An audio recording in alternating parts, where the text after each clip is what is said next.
You ask Tiger to solve. This deals with linear equations with one unknown. The final result is d equals 11 over 4.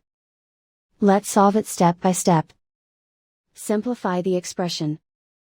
Expand the parentheses. Multiply the coefficients. Simplify the arithmetic. Group like terms. Simplify the arithmetic. Swap sides.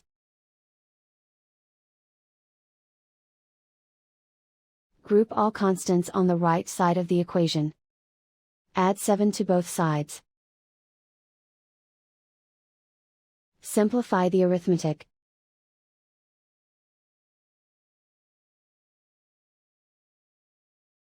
Isolate the d. Divide both sides by 8. Simplify the fraction.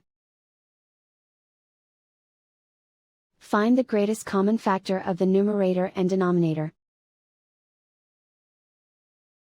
Factor out and cancel the greatest common factor. And so the final result is d equals 11 over 4.